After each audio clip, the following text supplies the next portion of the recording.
start out with Anders Nystrom, who's a representative from Astra, and I'll let him talk to you about the parts and pieces of an implant. And the number one thing I think that a lot of people are asking about when they want to know what is an implant. An implant is basically nothing but an artificial root that we place where you had a tooth at one point or the other. It's not a replacement for teeth, it is a replacement for having no teeth. So sometimes people refer to these things as your third set of teeth, your second chance in life, because without teeth we have a really difficult time to eat proper food, proper nutrition, speak, and basically we can have aesthetic problems to make us a little self-conscious. So what are these things made of? The root itself is made out of titanium, and that's really no different than any other types of prosthesis that we get in life. If we talk about hips, shoulders, elbows, they're made out of commercially pure titanium. Sometimes they're made out of titanium alloys, but it's always titanium. And it is because our bodies like titanium. It integrates with titanium. The bone loves titanium, so it grows to titanium. Then the second part of an implant, or a third tooth, is that we put in something that we call an abutment. And what that allows us to do is basically place a crown on top of it. Right? Abutments can be made from different materials. They can be made from gold. They can be made from titanium as well. And we can also make them in ceramics, in porcelain. A really strong type of porcelain that we refer to as zirconia, which is used in many other industries as well. But it's very strong, and it's able to hold up to these forces that we place upon teeth. The whole battle from a manufacturer's point of view is to make sure we have a good product that keeps you safe. That's the number one thing. So we don't necessarily just get a piece of titanium out in a lathe and start manufacturing screws. We have to test these things. And from our point of view, it's really important to have research so we can show that this is a product that will stand the test of time. Because when you invest in yourself to get teeth, you want to make sure they last for a while. So we have rigorous studies and a lot of studies from biomechanical perspectives where we talk about things as what kind of forces are placed upon these implants, what happens with these forces, what happens with bone, what happens with soft tissue. And this is important. Dr. Humble, Dr. Stafford, they read this all the time, these kinds of journals, where we sit down and we discuss what kind of testing have we put upon, what can we expect in terms of success rates with these implants. We also have the second portion of an implant, which is the biological point of view. What is the success? It's great that we have biomechanics, so we understand the forces. But we also need to know from a biology point of view, your bodies. How do they react to these implants? What happens with these implants? What happens with you? So we have then studies based on implants used in anything from dogs to people. We have to do that to keep everybody safe and make sure that you are successful. So this is not necessarily something that we do and guess. Our success rates with dental implants are sitting anywhere from 98 to 99%. And that is a product of all the research that we have done. Implants have been around. The first dental implants went in 1965, and they're holding up very well today. Mr. Goranson, who was his name. But the technology has improved, and today we're no longer talking about is the implant staying in your mouth. I'm a specialist in oral and maxillofacial surgery, and in part of that training, we go through dental school, and then we do an additional 4-year surgical residency. And we do lots of things from jaw reconstruction and trauma and all those sorts of things. But the majority of what we do are implants, wisdom teeth extractions, and some prosthetic surgeries. So it all kind of funnels down to some of the things that we enjoy, and we get to work with our general dentist colleagues in making that happen. Implants can be used for a number of things, and I alluded to that earlier. Single teeth where we've lost a tooth, or maybe traumatically as a kid we knocked our front teeth on a skateboard accident or a biking accident. The tooth was fixed at the time.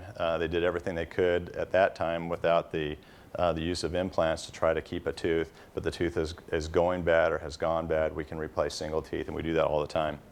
Multiple teeth, where somebody has 2 or 3 teeth missing, and we can replace teeth like that.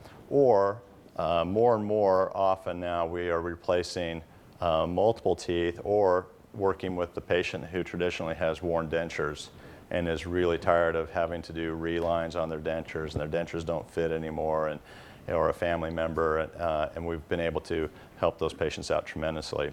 Probably help those particular patients out the most, because they've taken from their life and gone from 100% down to about 15% function, and we can bring them back up to 80, 90% or so in there. So it's really nice. So reasons to consider implants when we're missing a tooth or multiple teeth. First of all, right now it's the best replacement we have for a natural tooth. In fact, if you looked at those implants going around, that little implant is about the same size as the tooth root, which actually supports your crown.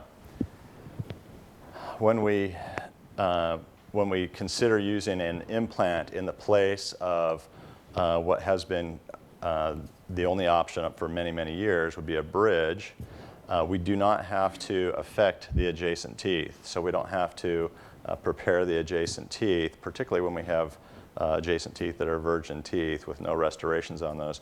We don't have to affect those teeth before we place an implant. One of the added benefits to an implant is the implant itself helps to stimulate the surrounding bone. If any of you have been missing a tooth for years, and by the way, the majority of Americans are missing at least one tooth for one reason or another. If you've been missing a tooth for a number of years, you will notice that the space underneath there has gotten larger, and that the bone has shrunk away a little bit and started to atrophy.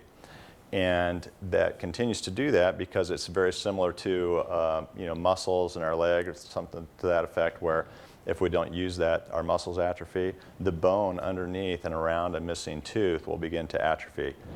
When we put an implant in that area, the implant helps to stimulate that bone and maintain that bone over the lifetime. So there's something in there that's putting some force on the surrounding bone that helps to keep that bone in place.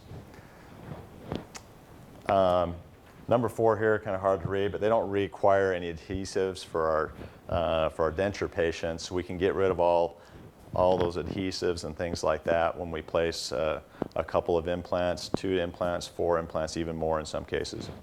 Go ahead through this, but these are the parts of the implant. Like Anders was saying, we have the implant. Here's the implant with the abutment on that, and then the whole unit in and of itself. And of course, this is submerged underneath the gum tissue, and the crown is made to look like it's growing out of your gum tissue as a natural tooth would. Those implants, as you saw, are, of course, they're threaded on the outside, so it looks like a screw on the outside, a very high-tech screw, and there's some very neat surface irregularities that our bone actually grows into. And Anders said that our bones like that. It's very true. I have patients that come to me and say, well, what does this get rejected? Or, is this a metal like nickel? I'm allergic to nickel, or I have jewelry that I'm allergic to. Titanium is an interesting metal in that our bone actually grows into and around the surface irregularities in the titanium surface. So we actually don't even need really all those threads on the outside of that implant for the implant to actually work, because the bone will actually fuse to that like a piece of steel and concrete. Those threads help us to place it. It creates more surface area on the implant, but we really don't have to have those threads. It's a nice feature for us.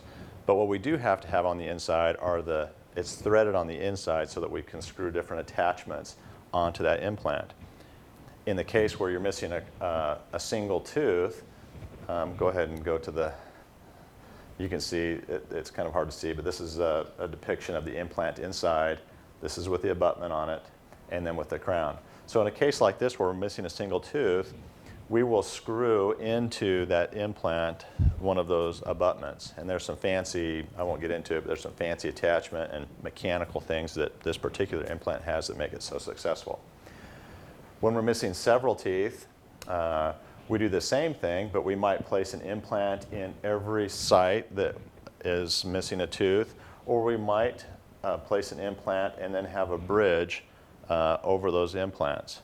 And it just depends on how much bone mass we have. Part of it is whether a patient doesn't mind having to use a floss threader like they normally have to use on a bridge. But in a case like this, we might replace 4 teeth with 3 implants, maybe 3 teeth with these 2 implants, or 4 implants and 4 teeth and have them all individual, so you could floss between them. We do keep in mind the expense of medical and dental treatment these days, and so Dr. Stafford and I work pretty closely together to try to get patients the best function for their dollar and everything else. So we try not to over treatment plan if we don't need to. If we're going to replace all teeth, we have some different situations here. We generally do not put an implant in every site for teeth when we're going to be replacing all teeth. When a patient has been missing all teeth or almost all their teeth, they have a unique situation in that generally they have experienced a fair amount of bone atrophy over their lifetime, because we generally don't see patients until they're tired of their dentures and they're tired of them not fitting and things like that, and they've had multiple relines. By the time we see them, they've undergone quite a bit of atrophy in their bones. So although we can do things like bone graft and things like that to grow the bone back and place that many implants, I generally don't do that because there's some other aesthetic concerns that come along with that. We can put implants where all those teeth were missing, but if the gum tissue is not there, if the bone level is not there, when you hold your lip up or when you smile, the actual aesthetic result is in many cases less than favorable. So we will place implants in strategic locations and potentially attach a hybrid type prosthesis over the top of those implants that has some pink porcelain or pink gingiva acrylic, and then the teeth in the positions that we need to have those in so it looks great. When you see the commercials on TV and you see and there's some that have been out recently for get your teeth in a day and some things like that.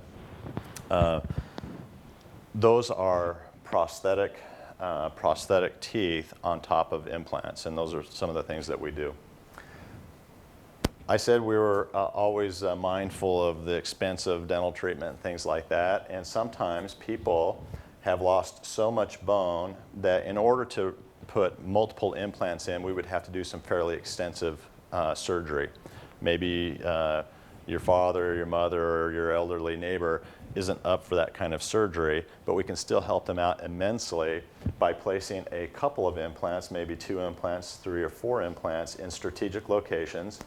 And then in this case, we have some little, almost like a little attachment, like a ball hitch that goes on top of the implant. So instead of having a tooth that comes off from this implant and this implant, we can have a little snap ring that has a receiver on the inside of a denture base that snaps onto that. In this case, there's a bar and it snaps over that.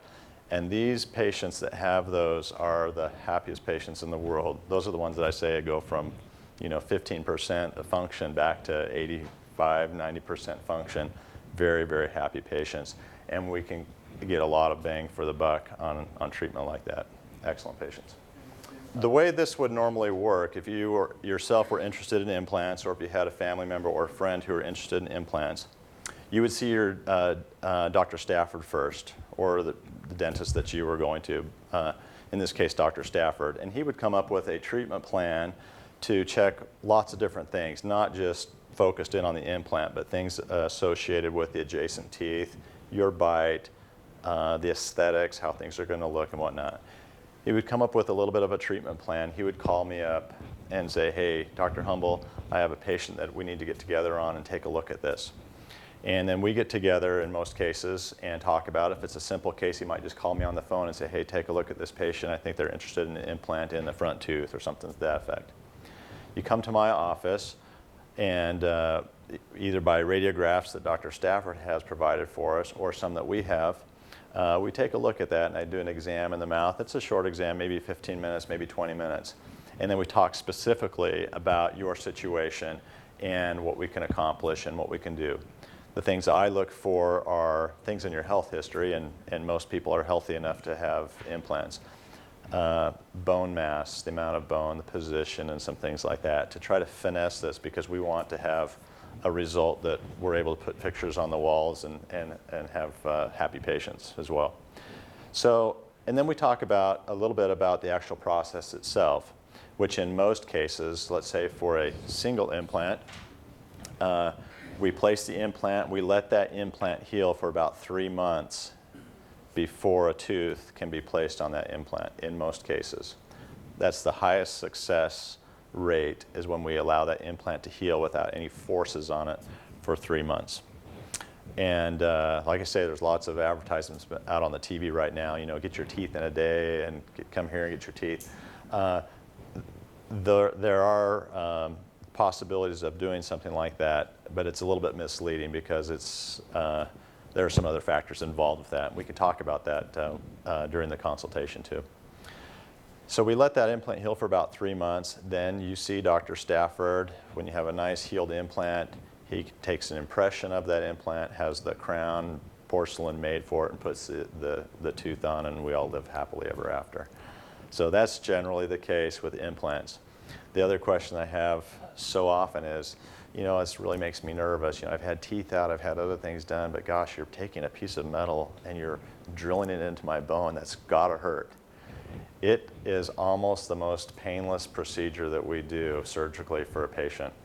And people don't believe me. They come back on post-op and I say, how many pain pills did you use? And they say, you know what, I was amazed. I used 1, maybe 2 pain pills. And that was just because I thought maybe I should.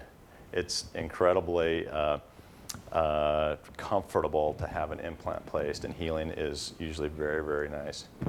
So while implants have improved so much from the early days, like when I was in dental school, it was really a kind of a sketchy procedure. Like Brian was saying, insurance companies call it experimental. It was difficult.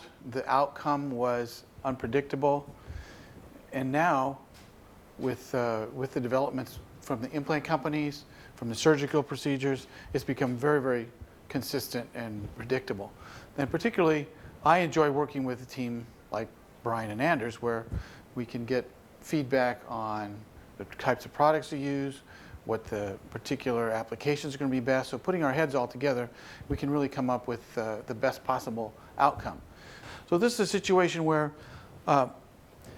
in the past, you know, our philosophy was do everything you can to save the tooth. We don't want to lose that tooth, because then you're starting down a road of maybe a bridge or a partial and then losing more teeth, and it just starts this cascade. So we would do whatever we could. So here's a tooth that's had a root canal. It's had a post in here to stabilize it. It's had a crown put over the top of that. And now this is failing. It had such a bad defect in it that's failing down in this area here. So the question is, more heroics to try to save that tooth? When implants are as predictable as they are, that's the treatment of choice at this point. Say, well, do we want to put more money and more effort into a tooth that's already failing? So go to the next slide here. So the tooth comes out, and this is what the healing abutment looks like when it's in there. And this particular situation, the patient didn't want to go around with this space like this, so we made a appliance that she could wear, and this is the next picture here. So this covers up and has a temporary tooth in there. You can barely see the healing abutment underneath there. So during that period of time that Dr. Humble was talking about, where we're waiting for that to stabilize, there are ways of putting something there aesthetically to cover up that space. Then the next picture shows what this looks like when the abutment comes out. This tissue is all healed really nicely around there. Here's the implant down in the bottom of that little socket. So that's all healed up beautifully. So then the abutment that Andres was talking about, that would go down into here and screw into this, and then the crown would go on top of that. So the next picture, this is actually in this particular case, the abutment and the crown were all made as one piece. And if we can ever do that, that's how I prefer to do it. And so there's a hole right down through the middle of the crown that screws into the implant. So there's only one additional piece. It's the abutment and the crown is all one piece. So then we put it in the mouth and put the screw in it and fill up the hole, and bingo, we got a tooth back. So this is a common situation. Probably the most common tooth that people are missing is these laterals, the maxillary laterals, congenitally missing. They just don't come in. It's a pretty common occurrence. So in this case, the orthodontist then has moved the teeth around so that the space that's here is the normal space where a lateral would be. Because typically, if you don't have those laterals, the teeth will all just sort of move out and fill the space in however they want. They won't be like this. There'll be gaps between all of them. So we move them all together, create that space, and then in go the implants.